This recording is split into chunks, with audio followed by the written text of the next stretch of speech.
una presentación de ideas fundamentales o pistas transversales que nos parecieron reiteradas y muy sugerentes. Por tanto, se trata de la presentación de ideas, sin desarrollo completo, más bien insinuaciones, de lo que se realizó en estas sesiones, que esperamos sean complementadas por su aporte. Vamos a los contenidos. El primer contenido que uno logra determinar a partir de la lectura de todas las ponencias es que existe una situación de creciente urbanización. No es algo que esté detenido, es algo que se está dando. Pero que en ese proceso de urbanización, de creciente urbanización, es preciso distinguir realidades regionales que no son parejas. Y de eso va a ser interesante poder recoger los datos del nuevo censo en comparación con los del 2002. Algo que acaba de está comenzando a salir, hay que esperar un poco. Pero esa realidad de creciente urbanización ha ido produciendo el movimiento migratorio hacia las ciudades, lo que implica una serie de situaciones nuevas y complejas que es preciso atender y que es preciso considerar al momento de pensar la evangelización de la urbe. Una segunda idea es que estamos en un tiempo de cambio que no se limita a algunos aspectos de la vida. Se trata de un cambio cultural o epocal, como se ha llamado también, y que por lo tanto afecta todas las dimensiones que constituyen la vida humana: lo social, lo individual, lo religioso, lo político, lo estético, etc. Llegando incluso este cambio a transformar la concepción del espacio y el tiempo. Es decir, los medios de comunicación masiva nos presentan un tiempo vivido de otra manera, un espacio distinto que debemos considerar a la hora de pensar la evangelización. Un tercer elemento es el cambio de paradigma que llevó a sacar de sus sitios al hombre, poniendo al mercado en el sitio que anteriormente da la impresión que ocupaba el hombre. Un cambio de eje. En este sentido, la magnitud del cambio está dificultando la transmisión de la cultura. Incorporado en esta dimensión dificultada de la transmisión, el elemento religioso. Porque las vías tradicionales ya no están respondiendo debido a que se han cortado o están en transformación ellas mismas. Y por lo tanto estamos en un proceso de cambio que no solo afecta las estructuras, sino que todos los medios de transmisión, sean estos personales o institucionales, que eran precisamente los que en una cultura más tradicional permitían y aseguraban la continuidad y la transmisión de la cultura.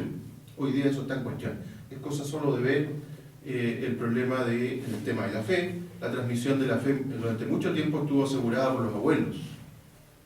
Pero en una sociedad en que los abuelos están fuera de la casa y muchas veces lejos de los niños, ¿quién asegura esa transmisión si ellos ya no están? Solo un ejemplo en ese. En este sentido, surgen preguntas por la manera o posibilidad de asegurar la transmisión de valores culturales o de la experiencia religiosa. Preguntas que a su vez llevan implícitas las preguntas por los medios más adecuados para realizar esa necesaria transmisión, entendiendo por estos medios sean las estructuras, la actual crisis o reflexión crítica que se está haciendo de la estructura parroquial, por ejemplo, u otros, o en el ámbito de la educación formal, universitaria o escolar. La pregunta entonces que surge aquí apunta, a nuestro juicio, a reconocer que un cambio de la magnitud del que nos está tocando vivir no afecta solo la forma de hacer las cosas y organizarse, sino el fondo que intenta plasmarse en esas estructuras. En el caso religioso, nos atreveríamos a decir, algo que voy a retomar al final, que lo que finalmente está en cuestión es la propia idea o concepto del Dios cristiano. Otro elemento a considerar es que es necesario tener una actitud de esperanza abierta al futuro, y eso fue transversal en todas las exposiciones.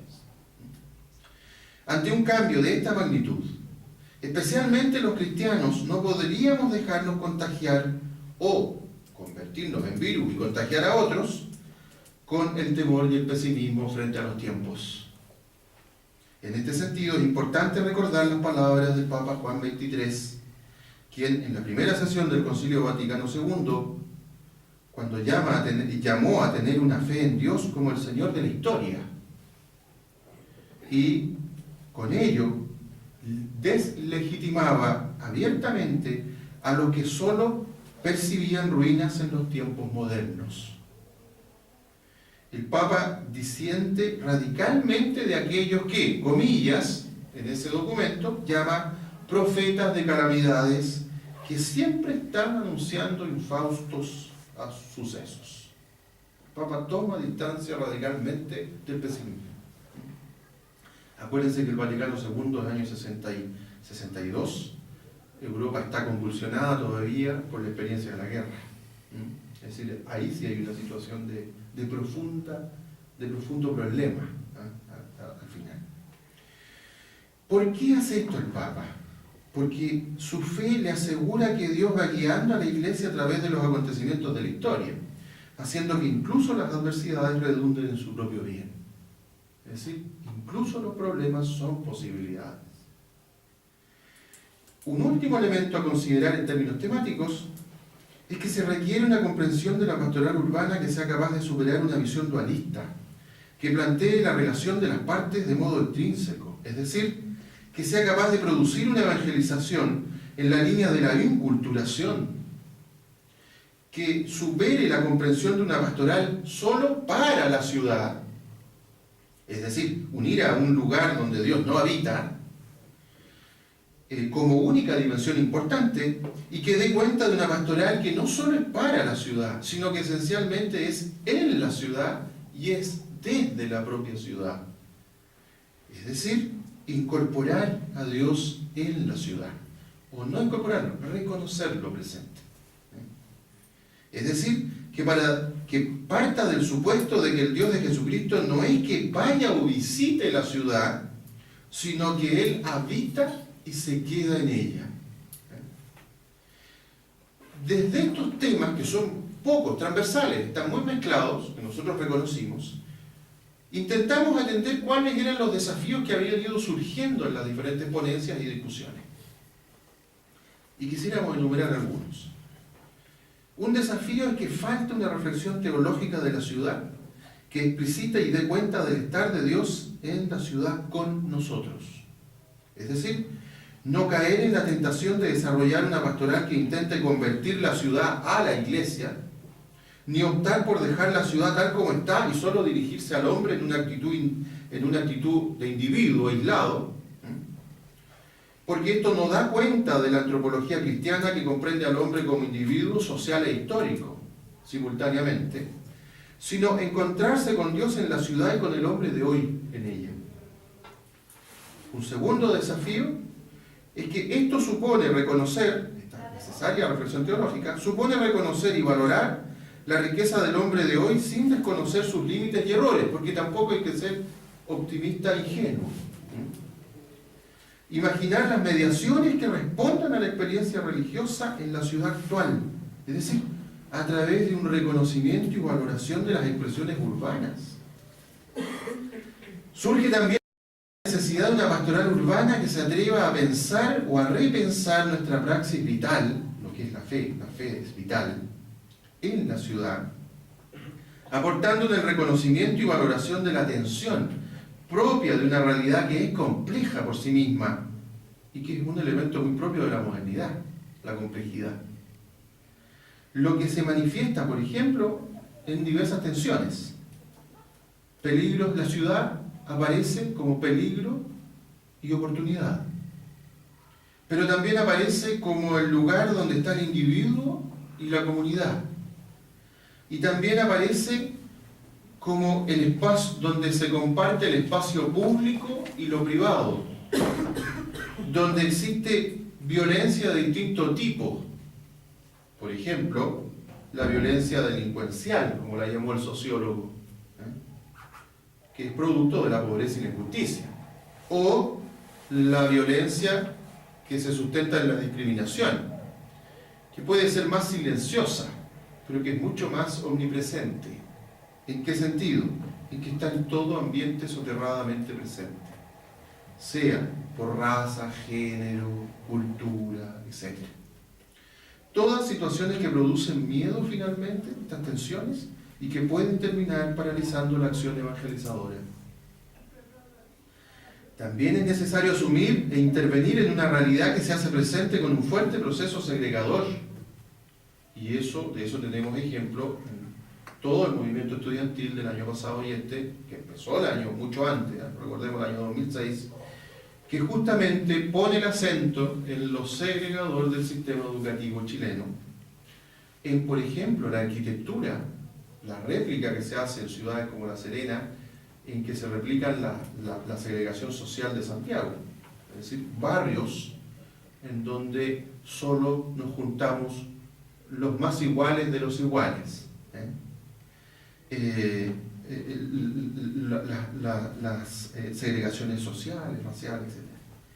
También es necesario responder a una realidad de movilidad geográfica o desplazamiento hacia la ciudad que produce desarraigo y desconexión con el pasado y por tanto pone en tela de juicio o dificulta la propia identidad cultural, produciendo las dificultades para el encuentro a partir del desconocimiento que se da en el desarraigo, que lleva o puede llevar a temer y al rechazo del otro. También es preciso no caer en la tentación de repetir modelos pastorales e intentar replicarlos acríticamente.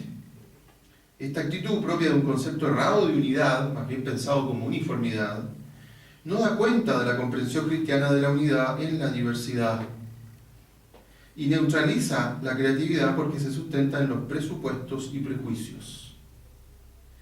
Es necesario también hacernos cargo de la realidad de las ciudades de La Serena y Coquimbo, que siendo ciudades universitarias, hoy día, tienen una marcada y cada vez más fuerte presencia juvenil. Y esto nos tiene que obligar a prestar atención a este importante segmento etario con todas sus particulares características. Pensar la realidad de Dios cristiano en relación con la plenitud humana es otro de los desafíos que nosotros vemos transversalmente. Y eso lo vamos a explicar un poquito más adelante. Asumir el desafío del compromiso cristiano en todos los niveles y en todos los lugares, generando liderazgos que permitan una presencia significativa en las decisiones fundamentales que se tomen respecto de la estructura social y cultural, aportando criterios de humanización desde la perspectiva cristiana. No imponiendo, aportando. Presentar la vida cristiana como una vida digna de ser vivida, en ese sentido. Humanizadora, que no se cierra, sino que se abre a la recuperación necesaria de los espacios para el encuentro humanizador. El concebir la ciudad como un espacio vital de cultura y creación que debe ser habitado por el hombre, lo que supone crear un ambiente humano, abrirse a lo nuevo y a lo novedoso, sin temor, viviendo un ritmo humano propio, que sea humano y humanizante a la vez. Vivir la convivencialidad renunciando a la búsqueda egocéntrica del poder y del tener, recuperando lo ético en este sentido, como valor. Construir un lugar que libere al hombre, que rechace toda opresión, para finalmente comprender la urbe como un hecho cultural, es decir, como un hecho de vida capaz de dar vida, y no solo como un hecho que me plantea puros desafíos y problemas.